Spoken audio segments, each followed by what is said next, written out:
And here we go, data day. The numbers are in. What are they going to tell us about how the market's turning? Welcome to the HPLS podcast. Live, relevant, and high performance information, conversations, and education weekly.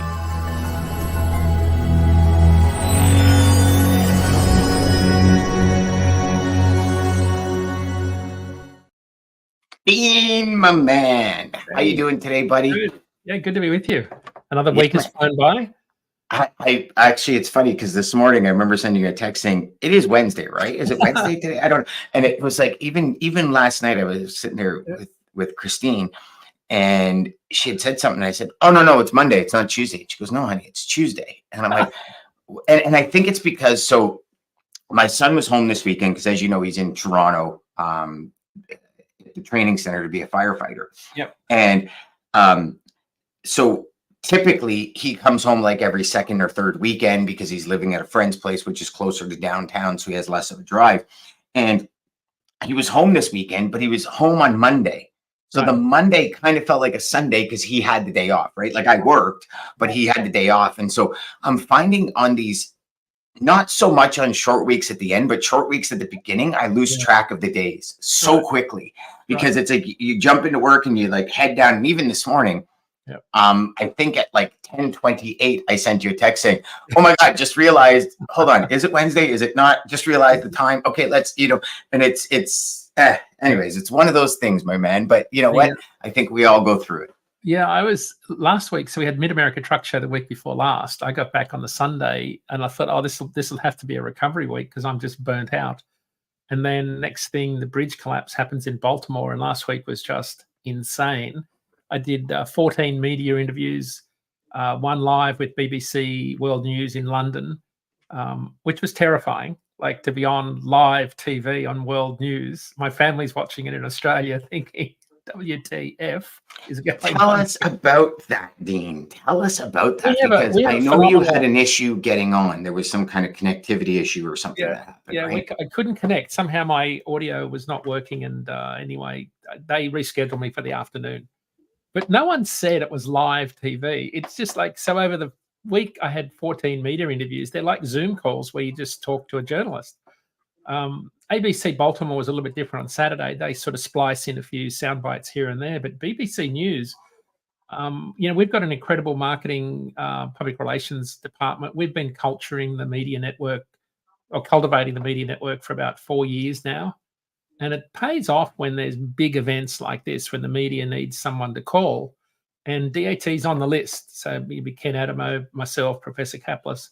We also, get calls from a whole bunch of people. The BBC said we'd like to do an interview with you, and I just thought, oh, it'll just be a Zoom call. And anyway, I'm waiting, and I'm waiting, cool. And I'm waiting. Yeah. Like I'm on at 2:00, and I'm waiting, like 2 p.m. So it's 7 p.m.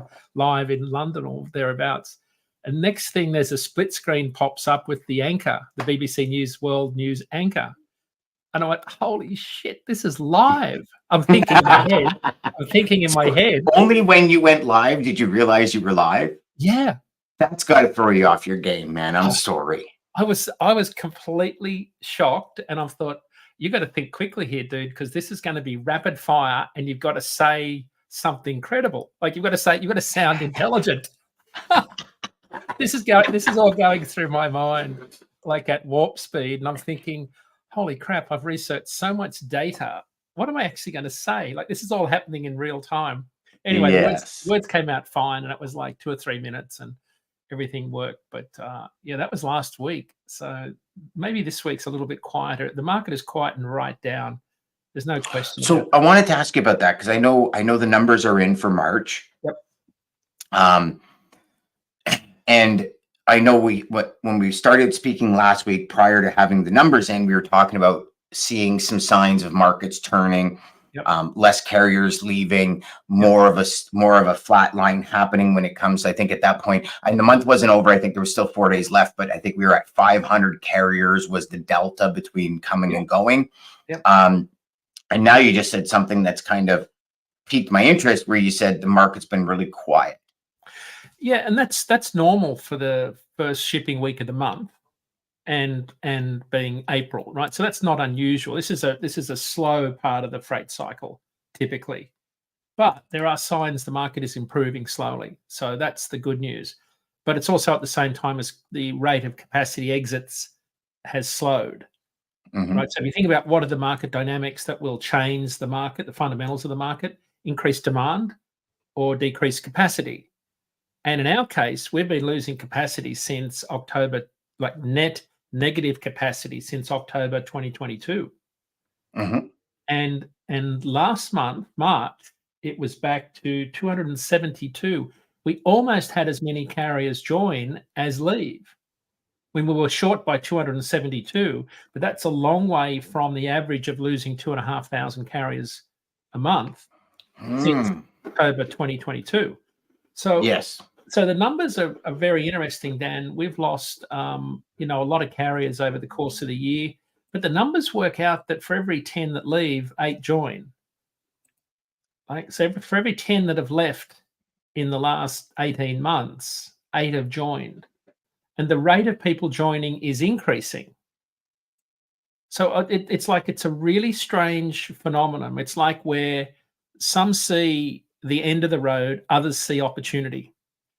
And I think my theory is, so here's what the numbers show, and I'll sort of expand on that, because the first quarter this year, the rate of carriers leaving has slowed right down. So the extrapolation of that is that the massive influx during the pandemic was followed by the massive outflow of carriers for a 15-month period ending last year.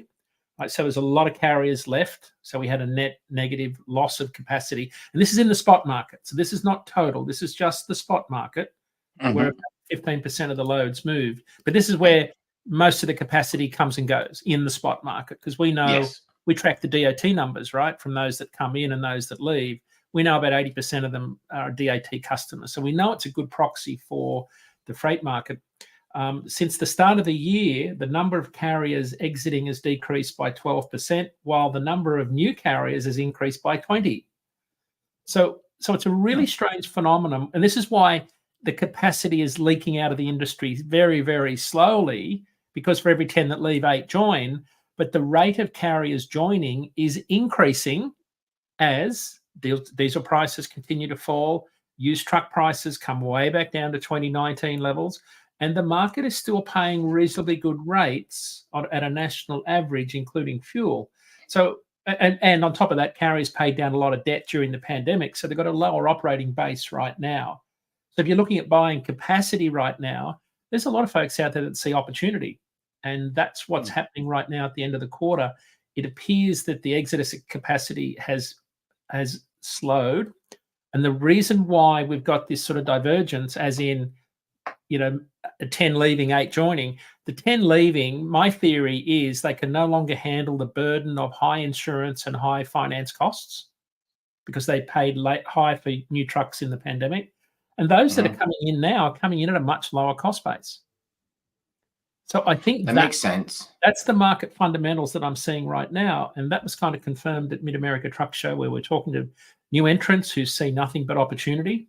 And so it just feels like we're at the bottom of this cycle where capacity, the massive outflow has slowed right down. So you could say, well, the exodus has happened in past tense. And then we're getting back to sort of this net zero capacity movement each month in the spot market. So then you've got demand on the other side. Demand is showing some signs of increasing. The Institute of Supply Management PMI that came out this week showed that it increased for the first time in 16 months. It was above 50. So it's a diffusion index. Below 50 is economic contraction. Above 50 is expansion. So it jumped into the expansion range for the first time in 16 months. So that's US manufacturing, which drives a lot of truckload demand. Yes. So actually, here we are. It's funny. I was just reading. I was going to send you this from the Wall Street Journal today. Yep.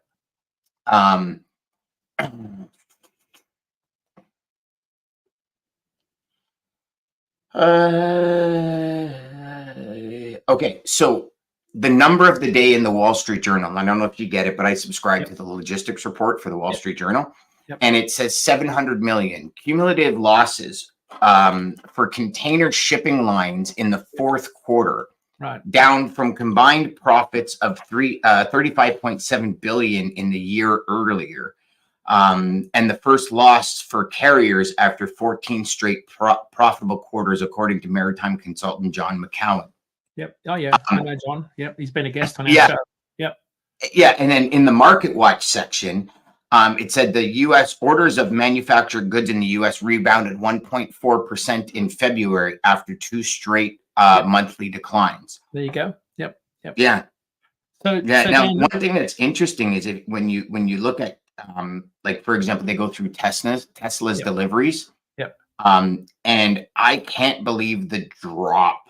Right. From Q4 2023, they were up close to 500,000, and now they're below 400,000 in Q1. They're 386,810 in Q1, and that was they were 440,808 in Q4. Right. Right. So Dan, it's interesting. The ocean line is not, in terms of capacity, it's not dissimilar to what happened in trucking, right? Remember during the pandemic, we had stories of 3PLs, large trucking companies, chartering their own vessels for one-way voyages of containers from Asia, resulting in the empties not being taken back. Yes. So remember, we had a stockpile of empties because of all these one-way charters.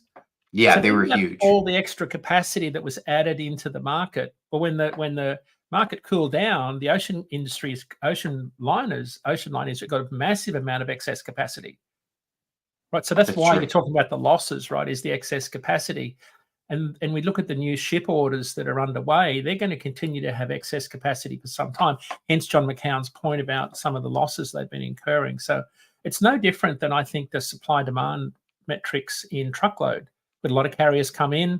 Rates were high, excess capacity, rates came down. So I think it's a really interesting discussion for all of those listening that are buying capacity right now, because it's kind of I'm not a betting person, but you'd have to be thinking, if demand picks up in the second half of this year and the number of trucks exiting has slowed, what sort of capacity will I have when demand surges coming into peak shipping season?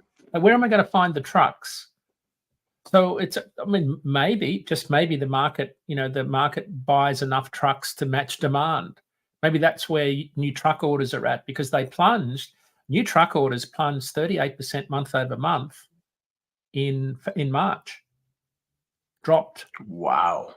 Right. So can I ask you this? And then I know you had said that, at the Mid-America Truck Show, there was kind of both sides of the coin, right? There was people seeing massive opportunity, and people saying, "I'm done. I'm hanging up my socks." Yep. Could the slowdown in suppliers leaving the market and carriers leaving the market also be because a lot of them have said, say, mid-February, they're like, "Okay, listen, we've weathered the biggest storm, so you know what? We're gonna hash it out for Q2 and kind of stay steady for Q2. We got enough funds to get us through if, God forbid, it's a very rainy day." And people are just kind of at this point seeing little ticks in the market, little things shifting in the market with, like, okay, capacity's coming or freight's coming back. The freight market's starting to strengthen. Let's just kind of hold out and see what happens over the next 60 to 90 days. Absolutely. What people are doing. Absolutely, Dan. Because everyone knows that Q1 is the quiet season, and everyone waits for April, which is sort of that spring, nursery season, planting season, harvesting season, construction season, farm machinery season, like you name it. When things warm up, Vidalia onion pack date's just been announced for April 17 in Georgia. That's the start of the produce season. They're picking strawberries already in Missoula, Georgia. Right, so produce season there's early signs of produce season starting off right now. It's caught up. So everybody kind of waits for this time of the year to make money. This is the quarter where you need to make money in trucking, is Q2. Q2 is traditionally a very good quarter. So that's exactly what I think a lot of carriers are waiting for, is the market to pick up. And so it's kind of like Q2 and Q4 are the big money makers, Q1 and Q3. Q3 being because most people are away on vacation. There's no really new things happening. There is, but for the majority of people anyways, closing deals in Q3 tends to be a lot more difficult than Q2 or Q4. Yeah. Dan, and of course we read about on the weekend, you and I just talked about it on Sunday, another large carrier went out of business up in the Brampton area.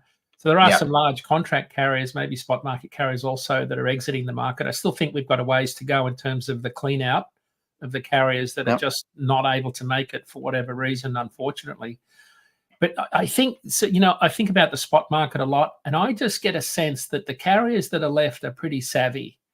And they're not just going to haul freight for next to nothing. I think, and I talked to guys at Mid America Truck Show over the period of 7 days, right? You spend a lot of time talking to carriers about the market, and they are so savvy this year, like because of all the technology and data that's available, and all the podcasts and webinars and all of the insights that the market provides. They seem to have a pretty good handle on operating costs. Todd Amon confirmed that on our show last week. He said this year, he said more so than ever, he is seeing a lot more carriers understand their operating costs. So if you're sort of in that non-asset broking 3PL space and thinking you can just screw carriers down, I don't know that trend is necessarily a given. I think there'll be some carriers out there that don't know their costs, that it will probably weak negotiators. But my sense is there's the independents that are left. They're pretty savvy negotiators. Maybe they always have been.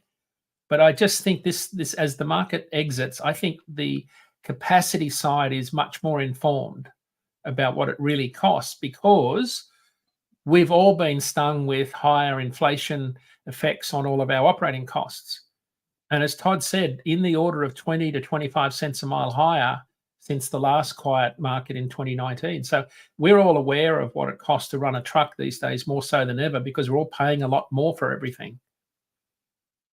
So it's interesting you brought that up, Dean. I go back to 2019, right, when we first met. And I go back to the mindset of shippers.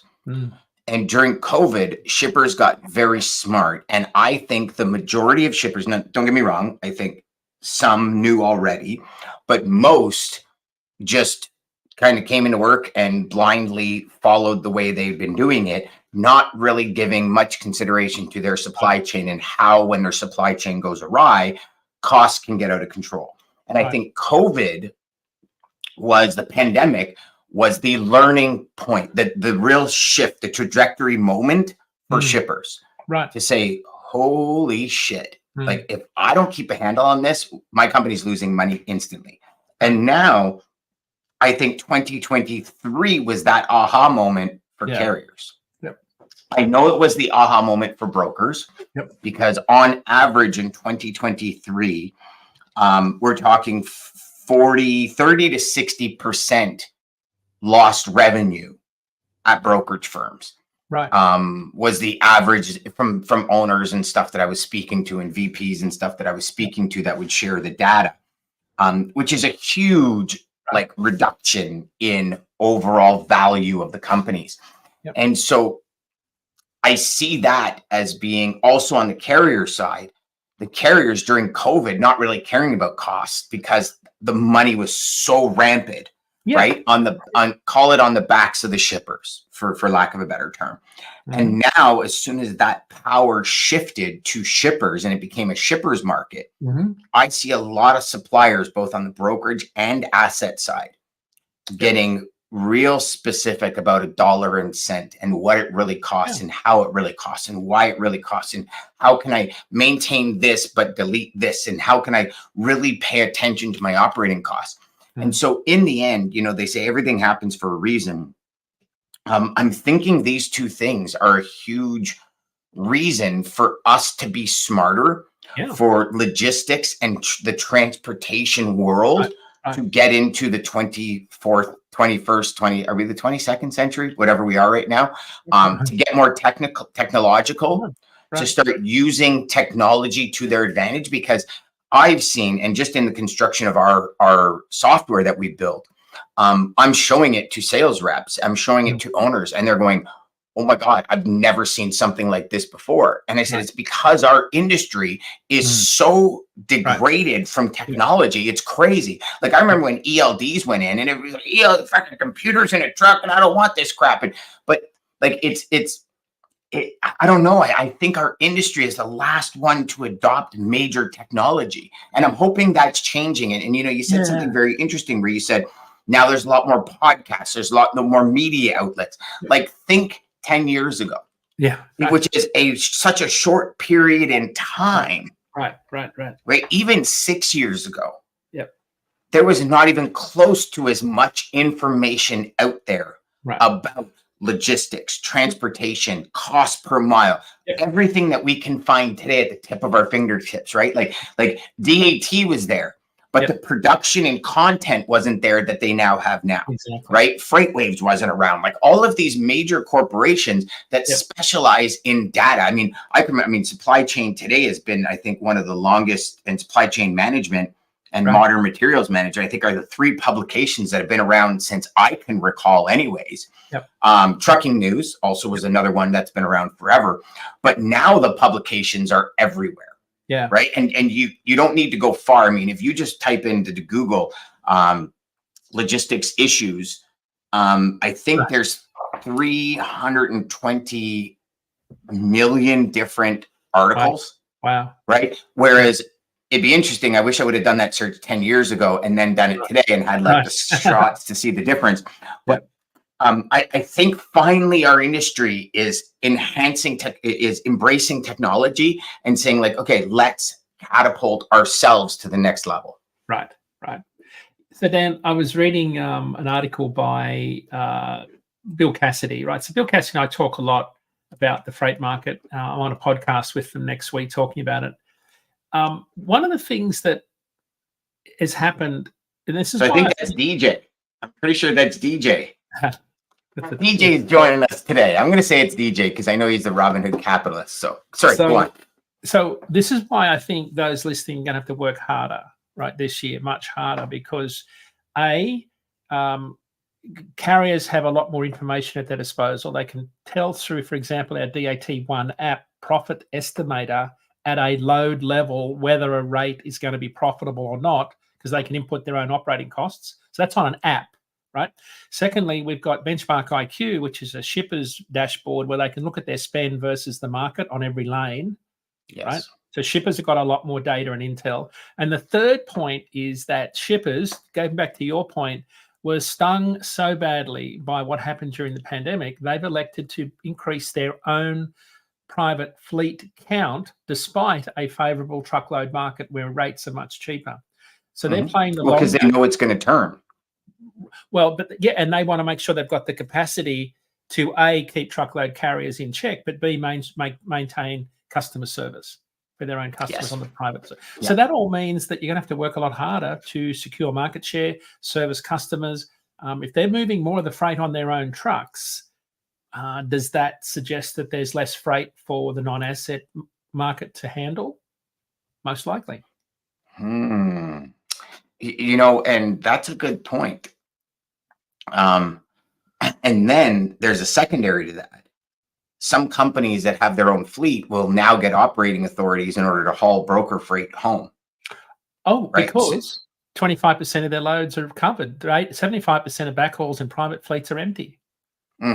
So, there's massive amount of capacity there in the private fleet space. Absolutely, Dan. So I was right. It's DJ. DJ, welcome, brother. Good to see you, my man. I haven't spoken to DJ in ages. It's been forever. I hope you're doing good, brother. So it's that's adding to the spot market because that's what they're going to do. They're going to look on the spot market for backhauls. I mean, I remember vividly having a flatbed load, and I remember speaking to the guy, and he says, "Well, can it be a curtain side?" And I said, "Sure."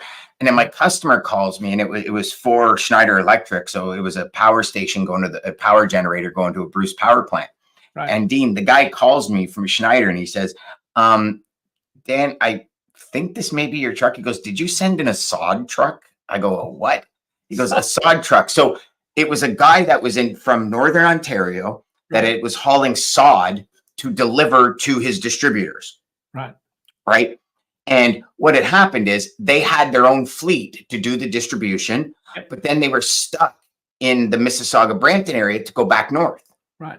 So this guy was on LoadLink, and was offering up his curtain side as an equipment. So, but it had the big name of the sod company on the side, right? So I call the guy back and I go, he goes, yeah. He goes, I'm up north. I'm a sod company up north, and sometimes we have deliveries into the cities, and when we do, we book it on a load board coming home. Right. And I was like, and that was my first time ever hearing of this. And I was like, wow, that's really interesting. I'm like, okay, well, is it clean? Because like, this is a generator. It's worth like $3 million and it's going to the Bruce Power Station. He's like, oh yeah, we wash it. Don't worry about it. So like then calling customer back going, yeah, don't worry. We won't put any sod on the back. But yeah. And it was my first experience with companies actually, having their own trucks and going to the quote unquote load board spot market to find backhauls. And I thought at that point, I was like, wow, this is really interesting. Well, Dan, that's why sometimes a cheap rate is actually a really good rate for a carrier like that, because he's already on round trip rates. That return leg in the bulk dump body is already covered. Like a lot of guys will haul. I had a guy at Made America say to me, I contribute to cheap rates because I'm already paid round trip for my outbound contract loads, and anything I get on the return is profit. And of course, I don't care what I get. It's all profit. It drives down the rates in the market. So the market is made up of all sorts of players, to your point about sod trucks hauling machinery. You know, Dean, I was telling you the story before we got online about Transcend Freight Systems. And so we were hauling Dell computer freight at massive amounts. I mean, some weeks we were hauling 50 loads, and the freight rates were so good, that we could literally get down to like 80 cents a mile leaving Ontario to go to Texas or Tennessee. Wow. And still be profitable. Wow. And I remember vividly working with Cinram Technologies and in Scarborough. And they were a company that did like plastic CD and DVD cases at the point in time when like DVDs and CDs were a big thing. Video games were a big thing. So they did like the MGM, they did the Microsoft, they did the Nintendo and all the game platforms, right? And the EB Games and all these Activision, all these companies that made the games, because at that point there was no downloading online. It was all the physical disc that you had to put in and download it to your and use a disc to play the video games and stuff. And I remember vividly twofold. So one was we got, I'm going to say harassed, because people were like, you're part of the problem. And I remember the owner of the company, a good friend of mine, Rob, he says, you know, because I said, how do I answer that? I go, like, because we are. Rates are declining. The outbound out of Mississauga Brampton is shit rates. And I said, but we're part of that problem. And he goes, no, we're actually smart. Just because we have our inbound and outbound handled by one customer, meaning like the rate from one customer, we're double, like in essence, we're double dipping. And he said, you know, like, I don't really care what they say. We're smart and we're very profitable. And the second part of that conversation was one I had with George Lay at that point in time, who was the main guy at Cinram Technologies. And I remember one week, we usually get 60, 70 loads a week from Cinram going south. And we were kind of Tennessee and Texas, because those were our two areas, Austin and Nashville for Dell. And all of a sudden, one week went from like 60, 70 down to 40, the next week down to 30. And then so I remember my operations manager coming to me saying, you got to get a hold of George because something's happening with the freight. And I remember sitting down with George and saying, okay, George, we're seeing a decline. Like, what's going on? He says, well, I got somebody that's $50 cheaper. And I said, but George, like $50. He goes, yeah, they were originally 25. He goes, I beat them down another 25. I go, so you would switch from us for $25? He goes, absolutely. He goes, Dan, I'm shipping 150 loads a day out of here. If I can save $10 a load, what did that do to my business bottom line at the end of the year? And I couldn't argue with that, Dean. I mean, how are you supposed to argue with that? It's like, okay, I give you loyalty, I give you equipment. He goes, everybody gives me loyalty and equipment. Yeah. Like picking up and delivering is the number one thing that you have to have right, or else you don't have a business. Like this whole value proposition that people say they have is all bullshit, because everybody's offering the same value. Right. And is pretty much what he was telling me. And he's saying, like, for me, it's all about dollars and cents. When you're shipping 150 something loads a day, it's about dollars and cents. And he goes, you do the math, right? $1,150 a day times 365 days a year, because they didn't stop. Like I think they were closed Christmas Day and New Year's Day. Like Labor Day, they're open. Everything. He goes, so you tell me, Dan, what's my savings at the end of the year at $10 a load? Right. And I was kind of like, holy crap, he's right. Right. But we were able to, sorry, let me rephrase that. We contributed to his perception of what outbound rates should be and how low they should be because of the rate we were getting coming home. Gotcha. So I understand completely where that company was coming from, telling you that he's part of, quote unquote, the issue with degrading rates and eroding margins. Right. It gets to a point. I had a broker ask me about, I can't find trucks in Philadelphia. And I said, well, where are you trying to load them to? And he said, I think he said somewhere in the Dakotas. And I said, well, that's where you call. You call carriers in South Dakota who are in Philadelphia looking to get back. That's who you call. Reverse search. Yeah. So you won't be finding, the capacity you're trying to win lanes at in Philadelphia necessarily. You might, but the best place to go is look for those carriers that have got to get back there. That's how you build relationships, in my opinion. Yeah, we used to do that all the time. We used to first do a query on the origin to destination that you're going. And then we did a query from destination to origin. Right. And, you just might have people that don't necessarily post, the ones that kind of surf and kind of see who they want to deal with and say, okay, I'm going to pick this or I'm going to pick that. Right. So, yeah, I mean, all great points. Yep. All great point. So I can't believe we ended the month at 250 delta. That's crazy. I mean, I've been waiting for it to happen, Dan, and I noticed March decreased, February decreased, January decreased, and I thought, wow, 1 month doesn't make a trend. Then it slowed in February and it slowed again in March. And it's not, wouldn't be unrealistic to think that in April, we actually get back to net positive growth in the spot market capacity sector. It's entirely possible, especially with the we just need net positive freight market. Well, that's the thing. So, the more carriers that are coming in, that just adds to the capacity mix, and demand doesn't pick up, then we have a soft market that drags on. Interesting. Yeah, very fascinating. So what's on the agenda this week for you, Dean? What's coming up for next week?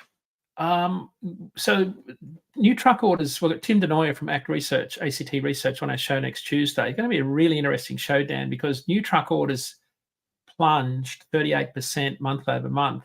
It's a big drop in new truck orders in March, like way down, like dropped nearly 8.5% from February, but way down compared to 8% year over year. But the drop in February is concerning because it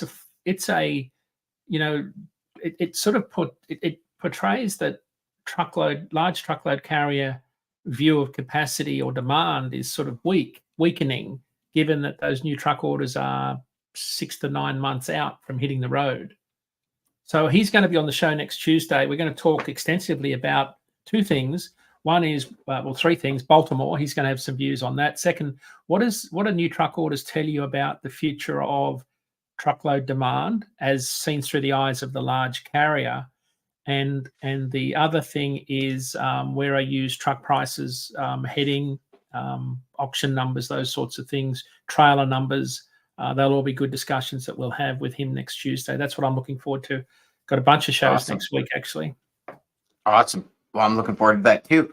Everybody, we'll see you next time. Thanks, Dean. Pleasure being taken here, buddy.